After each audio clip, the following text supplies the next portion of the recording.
Big love, everybody. Much respect. So I am doing a little cleanup work on some previous videos. I just wanted to tidy up some previous errors regarding the Urim and the Thummim. As I feared, I had made some errors in my list, and I just want to try to uh, clean up some of my uh, minor mistakes from the video regarding Orion, which is a symbol of the hunter, the hero, Gilgamesh, and Uma Thurman. And then I want to break into a totally separate subject. I want to bring some more substance to an old theory from an old video that I did quite a while back.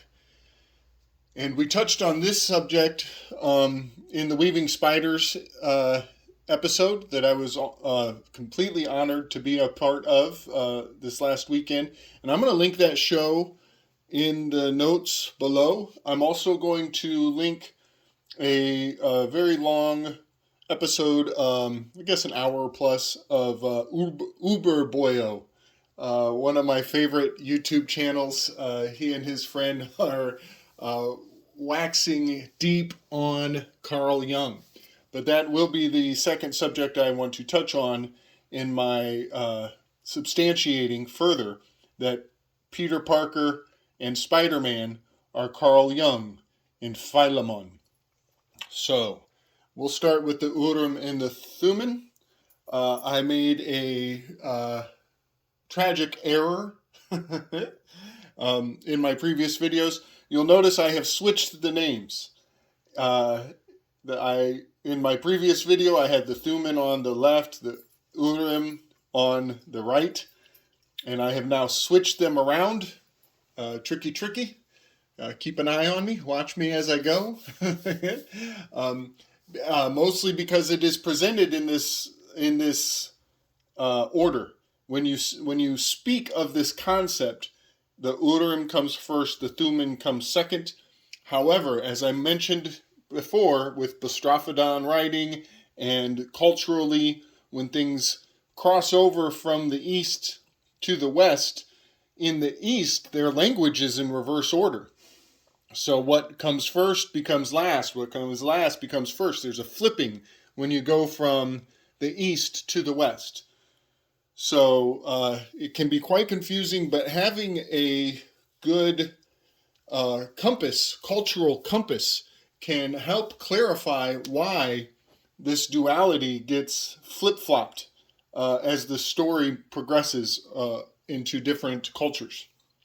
So in my list, I had the Y under the Urim and the X under the Thummim, and that would be incorrect, I do believe.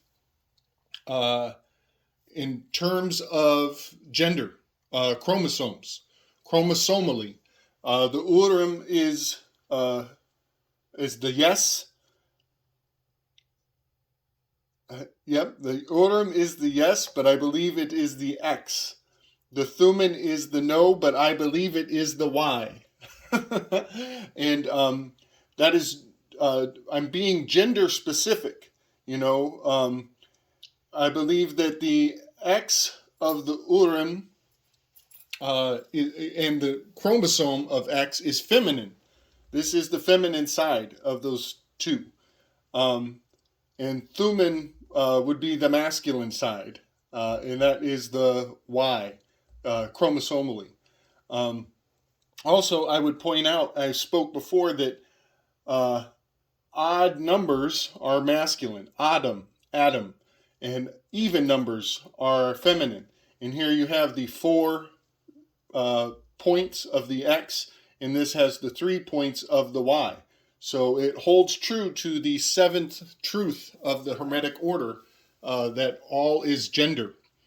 So I just wanted to clarify that because on my previous video I had effed that up. So please forgive me. I am attempting to make this addendum now. Also in my discussion with the Weaving Spiders crew, we brought forth the fact that the Urim and the Thummim are said to be very crucial stones embedded in the breastplate of Hoshin. You can look this up. There is much to learn about that. And I can't help but see that, the wearer of this breastplate is referred to as a high priest, and that it is a high priest of the ephod. And a certain pattern comes to light very clearly to me, very quickly. I see P in the H, I see the H in the P, and I see the PH. There sure are a lot of HPs circulating in this little line of information. And so I just wanted to bring forward a few good candidates who may or may not be handing off this lineage of the Hoshin. And let me also say that Hoshin is, it means heroes. And I happen to live in a city of Goshen, or I did. I once lived in the city of Goshen. And Goshen is one of the 4 rivers of Genesis, and it means heroes. This is Goshen is the city of heroes. H and G are interchangeable. And there's your Mercury again. Flipping the script. Mercury loves to flip the script. But no, H is a silent G, and culturally G is, when you go into Latin, you will see G and H interplaying very closely. So just keep that in mind when you go through your language. In our alphabet, interchangeable letters are right next to each other. M and N are interchangeable. Q and P, many examples of interchangeable letters nesting right next to one another in our alphabet. So I wanted to bring forward H.P. Lovecraft. Actually, that was, I believe that was Occult Fan who brought that up. That was a great point in our discussion on Saturday. H.P. Blavatsky. We even get the B embedded here, and Manly P. Hall. And, even the pH level, pH acidity is, something of a scale. Just something to think about. I'm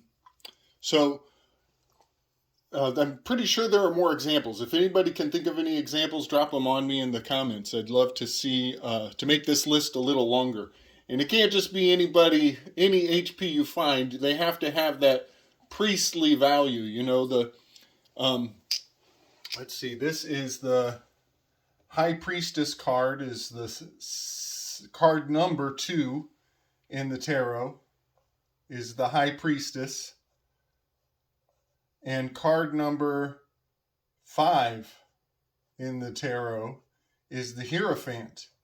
And you will notice P-H-A-N-T is the Hierophant. He is the high priest. So just something to put in your mind as you go forward, decoding the signs and symbols in plain sight. HP is a very significant little connection to be made.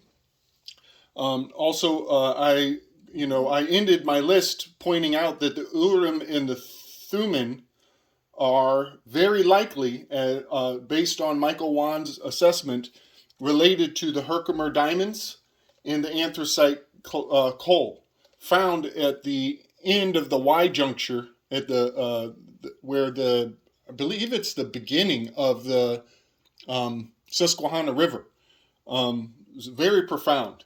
Very, very profound. I think we have found these would be ideal. If I were a magician and I wanted to find my choice material to create a Urim and a Thummim, I would certainly consider these to be highly valuable implements. And Michael Wann, he's getting into it. Just the other day he was breaking out his Herkimer diamond and putting some intention into it, and he reports that there was some beautiful illumination coming out of his diamond for the first time once he started to put it to use, to channel intention into it. So stay tuned. Maybe I'll include that video in the show notes as well. So here are some names of the Urim and the Thummim, and I've color-coded them as best I can in an attempt to reflect which is which. So the Urim will be in red, the Thummim will be in green, and again, disclaimer, dealing in 50-50, you're dealing in absolutes. That's an all or none proposition. You either get it 100% right or 100% wrong. Forgive me if I flip these, but I want to give reasoning for, personally, my reasoning for putting the Thummim in green and the Urim in red. So these are multicultural translations for what these words mean. Some believe that it means the lights and the perfections. And I will point out the anthracite coal burns smokeless. It has no smoke when you use it as a flame, when you set it on fire. And so therefore, even though the Herkimer diamond is light and light goes through the Herkimer diamond, I would put that as perfection because it is double terminated. These are double terminated quartz, which gives it a balance, a beautiful balance. In the fact that coal can set fire and cast light in the darkness, I would assign that one to be lights. Some would call it revelation and truth. And again, with the fact that coal lights up the dark with no smoke, I would put that under revelation. And the Herkimer diamond I would put as truth. Some would call it cursed or faultless. And again, I would put cursed as the coal and faultless as the diamond, as they are very flawless in their shape and their purity. Also, I think it would be very profound to use coal, this type of coal, to write with. You know, this would probably be very powerful implement for the use of putting intention into writing. So that's what I think of when I see cursed, you know, cursive writing. And then this faultless, I can't help but notice that T is surrounded by two L's. It kind of has that perfect balance of the Herkimer diamond. Just a thought, you know, just something I see. Innocent or guilty. This one I'm not so sure about, but I would put innocent as the coal, guilty as the Herkimer, as the Thummim represents no, innocent. And guilty, the Urim represents yes. This kind of goes back to kinesiology, you know, the muscle testing, and using the body as a yes or no source of seeking truth. To teach and to be true, to teach that which is to be true. Yes or no questions, you know, that's what we're dealing with here. And then here I wrote kyber crystals, question mark. This goes right down some deep rabbit holes. Kyber crystals are used for Jedi lightsabers.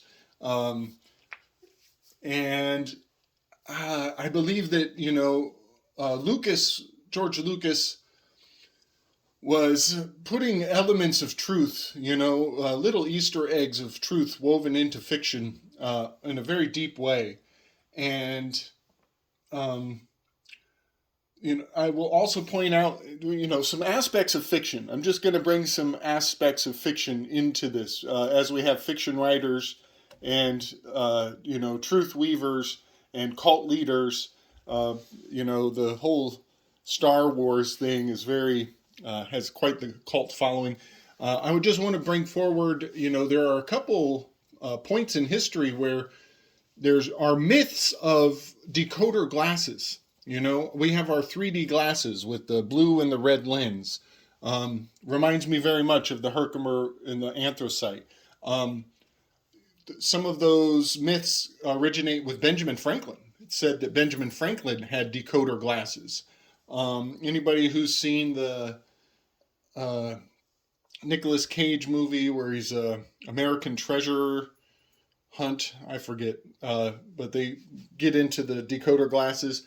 Also, uh, Joseph Smith. I think Joseph Smith, the founder of the Mormon Church, he is said to have been instructed to use decoder glasses to translate golden tablets.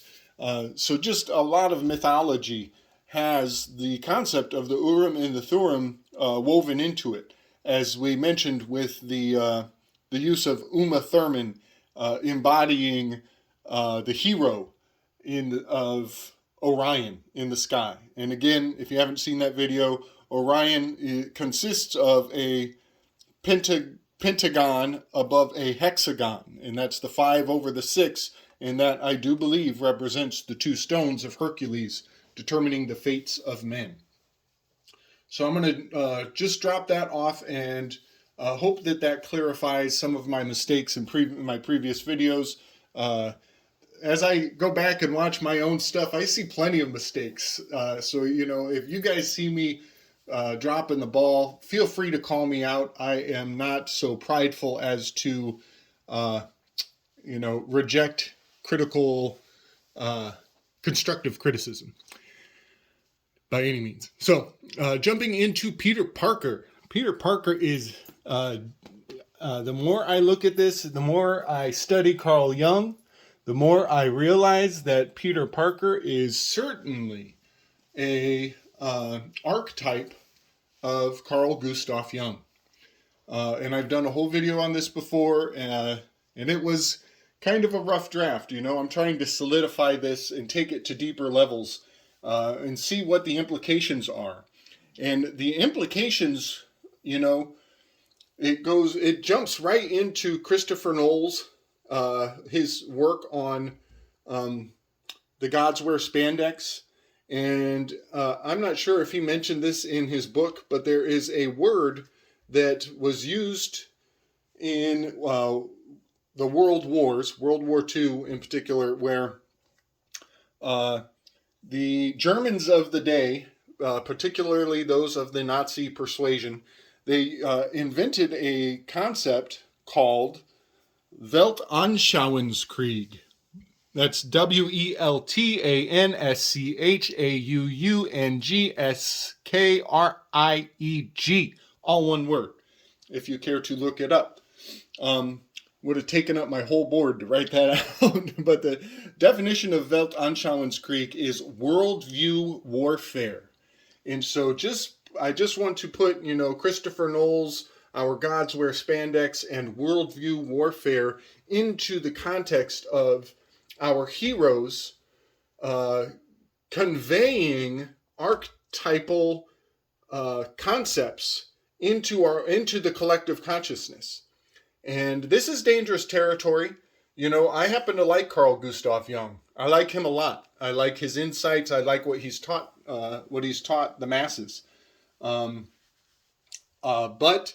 what will come at the end, I want to show how his philosophical, I don't want to say his philosophical opposite was Friedrich Nietzsche.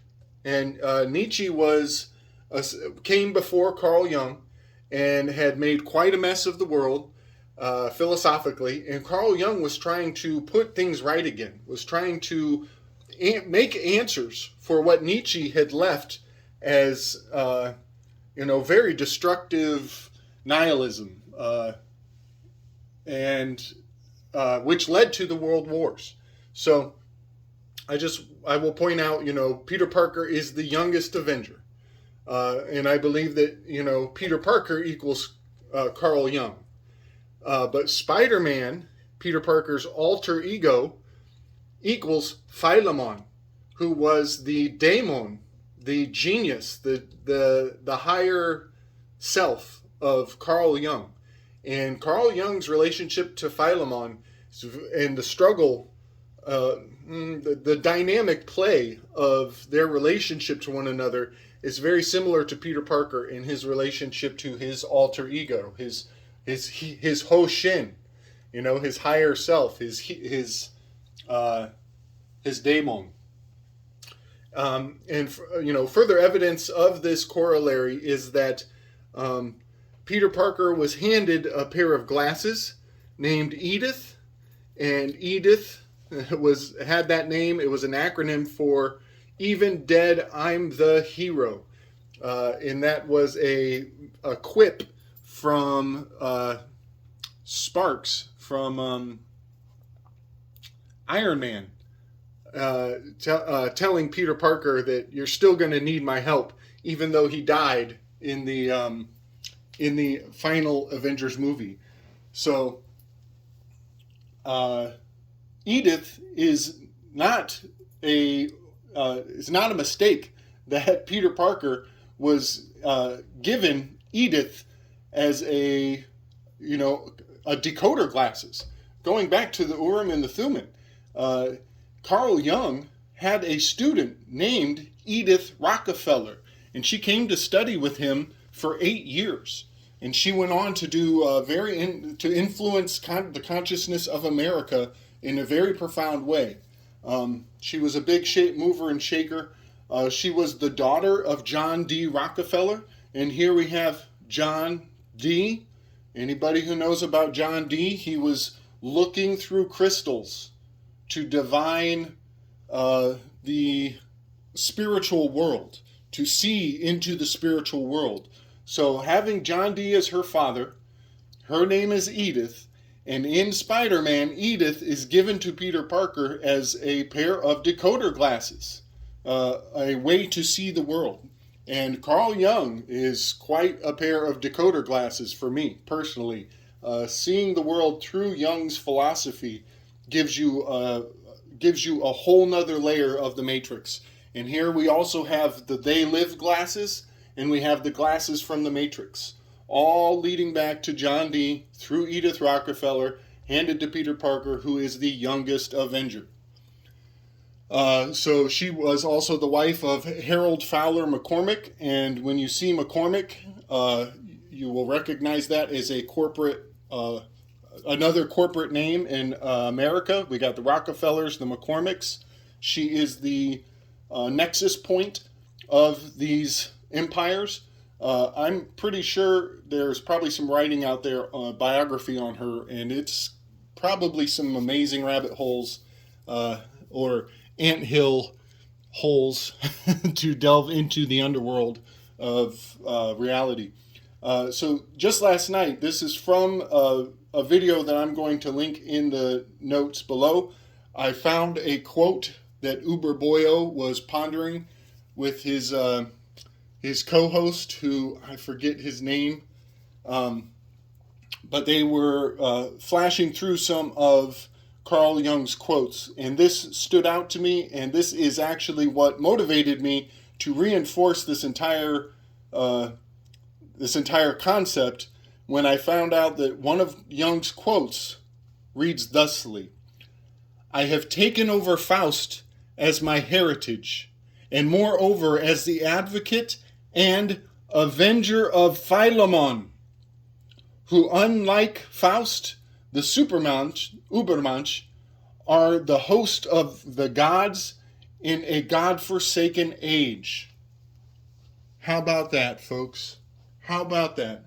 I just found this last night. I had already established this theory, and last night I read his quote, "Avenger of Philemon." Very profound quote. I'm quite sure we're onto something with Carl Jung being the Avenger known as Spider-Man.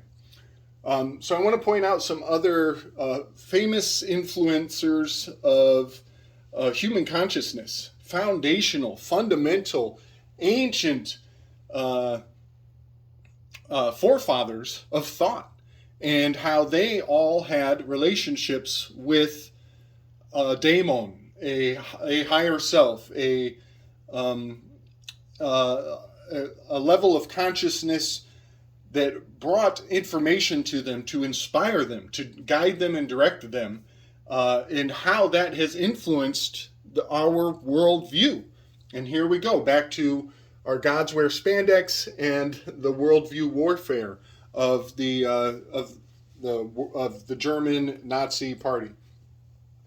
So Hermes Trismegistus, he had a daemon named Poimandres, who is captured and related through the Corpus Hermeticum, quite an amazing body of work. There's some crazy mathematical encoding going on in that work. I could do a whole nother video on it, but I'll just point that out, that this is one of the oldest indicators of having a connection to a higher being, a higher consciousness, and relating information. You know, this again, we're talking about the lineage of John Dee. Ultimately, Faust had Mephistopheles. And Mephistopheles had a very dark influence on Faust. Very dark. Very acrimonious. There was a lot of testing and contract, dragging Faust down into hell. Very profound. Reminds me of Job. You know, Job being tested by the devil. And then, I've missed Pymander, I believe had much to do with Plato. Pymander is also Poimandres. This is a kind of a Greek pronunciation of the concept of Pymander. Pymander was influential in Plato. Also, Paul had a Pymander in his story who may have just been a human, but it's very profound that it's the same person, same name being used in relation to St. Paul. But back on the vein of Faust and Mephistopheles, having a dark influence over the man, Nietzsche, he had a daemon, and his daemon was Zarathustra. And Zarathustra had a very dark influence on Nietzsche. And Nietzsche, his writings led people down an incredibly dark path, left people with questions and gave very few answers. And something that, Uberboyo, in the video that I will link below, he brings forward a absolutely profound fact, that as the American soldiers were taking over the trenches and cleaning out the bodies from the World War, they were finding the writings of Zarathustra in the pockets of the dead soldiers and on the bookshelves of the generals. They were finding these writings of Nietzsche everywhere. And they were realizing that in the places where the Bible should have been, where, Christianity should have been steering their consciousness, there was something else influencing the minds of these soldiers. And it was the book Thus Said Zarathustra. And I actually wonder, this is just my own thought, but I actually ponder the possibility, when they say Nazis, is that a bastardization of, Nietzsche? Are they Nietzscheites? Is there something there? I wonder. It's got that Z. Kind of an overlap. If you blend these two together and abbreviate them, you would get these Nazis. And another term comes to my mind when I see a combination of the two, AstraZeneca. Very profound to me. Very profound. I think we're on to something, folks. Drop a line in the show notes. Give me some thumbs. Spread the word.